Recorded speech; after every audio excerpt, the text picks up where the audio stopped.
ನಮಸ್ತೆ ಎಲ್ಲರಿಗೂ, ಜೈ ಶ್ರೀರಾಮ್. ಇವತ್ತಿನ ವ್ಲಾಗ್ ಬಂದು ತೆಂಗಿನ ಎಣ್ಣೆ ಬಗ್ಗೆ ಹೇಳೋದಕ್ಕಂತ ಬಂದಿದ್ದೀನಿ. ಇದು ನಮ್ಮಮ್ಮ ಊರಿಂದ ಮಾಡಿ ಕೊಟ್ಟು ಕಳಿಸಿರೋಂತಹ ತೆಂಗಿನ ಶುದ್ಧವಾದ ತೆಂಗಿನ ಎಣ್ಣೆ. ಇದು ನಮ್ಮ ಮನೆಯಲ್ಲೇ ಮಾಡಿರುವಂಥದ್ದು. ನಾವು ಯಾವಾಗಲೂ ಬೆಂಗಳೂರಿಗೆ ಬರುವಾಗ ತೆಂಗಿನ ಎಣ್ಣೆನ ಕೊಟ್ಟು ಕಳಿಸ್ತಾರೆ. ಇದು ಬಂದು ಗಾಜಿನ ಬಾಟ್ಲಿಲಿ ಹಾಕಿ ಕೊಟ್ಟು ಕಳಿಸಿಲ್ಲ, ಜ್ಯೂಸ್ ಬಾಟ್ಲಿಲಿ ಹಾಕಿದ್ದೀರಾ ಅಂತ ಅನ್ಕೋಬೋದು. ಇದೇನಕ್ಕೆ ಹಾಕಿ ಕಳಿಸಿದಾರೆ ಅಂದರೆ ನಾವು ಅಲ್ಲಿಂದ ಇಲ್ಲಿ ಜರ್ನಿ ಮಾಡ್ಕೊಂಡು ಬರುವಾಗ ಗಾಜಿನ ಬಾಟ್ಲು ಒಡೆದೋಗ್ಬೋದು ಬ್ಯಾಗ್ ಎಲ್ಲ ಎತ್ತಿಡುವಾಗ ಅಂತ ಹೇಳ್ಬಿಟ್ಟು ಅವರು ಜ್ಯೂಸ್ ಬಾಟ್ಲನ್ನು ಕ್ಲೀನ್ ಮಾಡಿ ಒಣಗಿಸಿ ಅದರೊಳಗೆ ಹಾಕಿ ಕಳಿಸ್ತಾರೆ ನಮಗೆ. ಬರುವಾಗೆಲ್ಲ 6 ಮಂತು 1 ವರ್ಷಕ್ಕೆಲ್ಲ ಬರುವಾಗೆಲ್ಲ 3-4 ಬಾಟ್ಲು ಕೊಟ್ಟು ಕಳಿಸ್ತಾರೆ. ಒಂದು 2-2.5 ಲೀಟ್ರ್ ಅಷ್ಟು ಕೊಟ್ಟು ಕಳಿಸ್ತಾರೆ. ನಾವು ಕೂಡ ಇಲ್ಲಿ ಬೆಂಗಳೂರಲ್ಲಿ ತಲೆಗೆ ಹಾಕೋದಕ್ಕಿರ್ಬೋದು, ಮೈಗೆ ಹಚ್ಚೋಕ್ಕಿರ್ಬೋದು, ಸ್ವಲ್ಪ ಅಡುಗೆಗೂ ಕೂಡ ಯೂಸ್ ಮಾಡ್ತೀನಿ ನಾನು.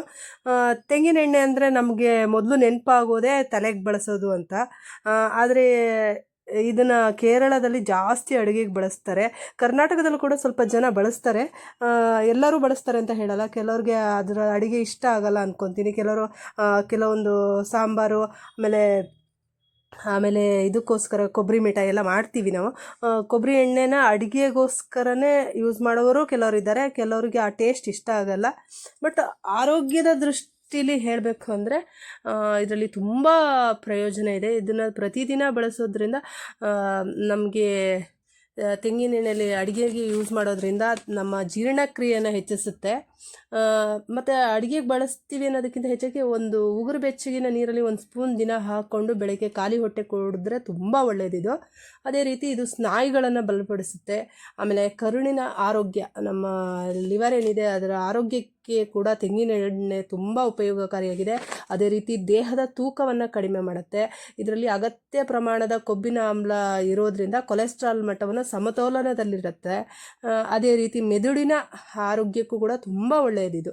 ಅದೇ ರೀತಿ ರೋಗ ನಿರೋಧಕ ಶಕ್ತಿಯನ್ನು ಬಲಪಡಿಸುತ್ತೆ. ಅಪಾಯಕಾರಿಯಾದಂತಹ ವೈರಸ್, ಬ್ಯಾಕ್ಟೀರಿಯಾಗಳನ್ನು ಕೂಡ ಕೊಲ್ಲುತ್ತೆ.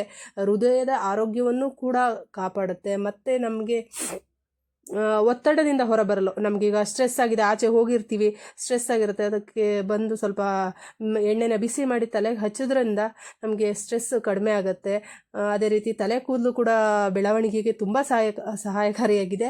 ಬಟ್ ನೆಕ್ಸ್ಟ್ ವ್ಲಾಗ್ನಲ್ಲಿ ನಾನು ಅದನ್ನು ಯಾವ ಥರ ತಲೆ ಕೂದಲು ಹಚ್ಚಬೇಕು, ಎಣ್ಣೆನ ಹೇಗೆ ರೆಡಿ ಮಾಡ್ಕೋಬೇಕು ಅನ್ನೋದನ್ನು ನೆಕ್ಸ್ಟ್ ವ್ಲಾಗ್ನಲ್ಲಿ ತಿಳಿಸ್ತೀನಿ ನಾನು.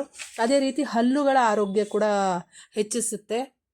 ಹಾರ್ಮೋನುಗಳ ಸಮತೋಲನತೆಯನ್ನು ಕಾಪಾಡುತ್ತೆ. ಮತ್ತು ಕ್ಯಾನ್ಸರ್ ಗುಣಪಡಿಸುವಂಥ ಜೀವಕೋಶವನ್ನು ಕೊಲ್ಲುವ ಗುಣ ಕೂಡ ಇದು ನಮ್ಮ ತೆಂಗಿನ ಎಣ್ಣೆಯಲ್ಲಿದೆ. ಅದೇ ರೀತಿ ನೋಡಿ, ಹುಟ್ಟಿದ ಮಗುಗೆ ಕೊಬ್ಬರಿ ಎಣ್ಣೆನ ಸ್ವಲ್ಪ ಬಿಸಿ ಮಾಡಿ ಮಸಾಜ್ ಮಾಡೋದ್ರಿಂದ ದೇಹ ಬೆಚ್ಚಗಿರುತ್ತದು. ಮತ್ತು ಚರ್ಮ ಕಾಂತಿಯಾಗುತ್ತೆ, ಮೂಳೆ ಸ್ನಾಯುಗಳು ಗಟ್ಟಿಯಾಗುತ್ತೆ. ಏನಕ್ಕಂದರೆ ಇದು ಕೊಬ್ಬರಿ ಎಣ್ಣೆ ಚರ್ಮವನ್ನು ಹೈಡ್ರೇಟ್ ಮಾಡುತ್ತೆ. ಅದರಿಂದ ನಮಗೆ ದೇಹದಲ್ಲಿ ಯಾವಾಗಲೂ ಒಂಥರ ಮಾಯ್ಶ್ಚರೈಸರ್ ಆಗಿ ಇರುತ್ತದು, ಮಾಯ್ಶ್ಚರೈಸರ್ ಆಗಿ ವರ್ಕ್ ಮಾಡುತ್ತದು. ಅದೇ ರೀತಿ ನೋಡಿ, ಇವಾಗ ಚಳಿಗಾಲ ಶುರುವಾಗಿದೆ. ಪ್ರತಿದಿನ ಕೊಬ್ಬರಿ ಎಣ್ಣೆ ಹಚ್ಚೋದ್ರಿಂದ ನಮಗೆ ಡ್ರೈ ಸ್ಕಿನ್ ಸಮಸ್ಯೆನ ನಾವು ಹೋಗಲಾಡಿಸ್ಬೋದು. ಒಣ ಚರ್ಮ ಯಾರ್ಯಾರಿಗಿದೆ ಅದು ಅವ್ರಿಗೆ ಗೊತ್ತಿರುತ್ತೆ. ಇವಾಗ ಚಳಿಗಾಲದಲ್ಲಿ ಎಷ್ಟು ಇರಿಟೇಷನ್ ಆಗ್ತಾ ಇರತ್ತಂದರೆ, ಕೆರೆತ ಆಗ್ತಾ ಇರತ್ತೆ, ಉರಿ ಆಗ್ತಾ ಇರತ್ತೆ, ಬಿಸಿನೀರು ಬಿದ್ದರೆ ಒಂಥರ ಉರಿ ಸ್ಟಾರ್ಟ್ ಆಗುತ್ತೆ, ಆ ಥರ ಆಗಿರುತ್ತೆ. ಅಂಥವ್ರು ಪ್ರತಿದಿನ ಕೊಬ್ಬರಿ ಎಣ್ಣೆನ ಯೂಸ್ ಮಾಡಿ, ಸ್ನಾನ ಮುಗಿದ ನಂತರ ಕೊನೆಯಲ್ಲಿ 4 ಹನಿ ನೀರಿಗೆ ಹಾಕಿ ಅದನ್ನು ಸ್ನಾನ ಮಾಡೋದ್ರಿಂದ ಚಳಿಗಾಲದಲ್ಲಿ ಆಗುವಂತಹ ಚರ್ಮದ ಬಿರುಕು ಹಾಗೂ ಉರಿ ಆಮೇಲೆ ತುರಿಕೆ ಕಡಿಮೆ ಆಗುತ್ತೆ. ಒಣ ಚರ್ಮ ಇರೋರಿಗೆ ಚಳಿಗಾಲದಲ್ಲಿ ಇದು ಒಳ್ಳೆಯ ಮನೆಮದ್ದು. ನನಗೂ ಕೂಡ ಡ್ರೈ ಸ್ಕಿನ್ ಇರೋದ್ರಿಂದ ನಾನು ಕೂಡ ಇದನ್ನೇ ಬಳಸ್ತೀನಿ. ಮಕ್ಕಳಿಗೂ ಕೂಡ ಬೇಬಿ ಲೋಷನ್ ಯೂಸ್ ಮಾಡಲ್ಲ ನಾನು ಚಳಿಗಾಲದಲ್ಲಿ, ಬಂದು ಇದೇ ಕೊಬ್ಬರಿ ಎಣ್ಣೆನೇ ಯೂಸ್ ಮಾಡೋದು. ಇದು ಒಳ್ಳೆ ರಿಸಲ್ಟ್ ಕೊಡುತ್ತೆ.